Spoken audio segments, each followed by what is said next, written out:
Elizabeth says, I got fired from a job. Can I admit it on my resume? Was there 6 months. Here's the challenge. If you've been fired from a job and it was a W-2 position, folks, one background check will prove that you work there.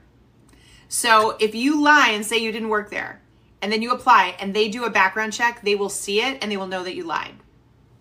That's why I don't think you should. I think it's better to list that you were there for 6 months. And when they ask, you need to be able to say, yep, I was there for 6 months. It wasn't a good fit. I was let go.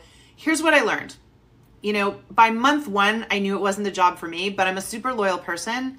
So I did my best to try to stay there and make it work. Looking back now, I should have absolutely looked for a new job. I shouldn't have tried to make it work. It wasn't a good fit, you know, and I'm glad now because I want to find a job that's really a better fit for my skills, that's really going to leverage my skills. And that was the lesson I learned.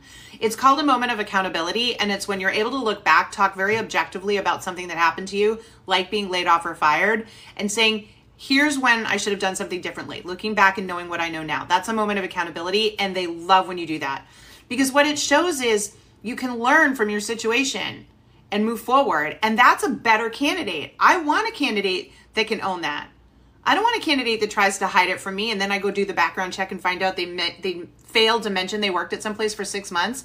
I've seen people get offers rescinded based on that. So it's not worth it to lie. It's not worth it to omit it. It is much better to own it very calmly. Use the moment of accountability method. We teach it all the time at Work It Daily. We help people overcome this every single day. It's no big deal, right? We tell people that, you know, there's 3 sides to every story. Your side, their side, and somewhere in the middle is probably the truth. Hiring managers are never going to assume because you got fired it's all your fault. They're not. You try to hide it and they will.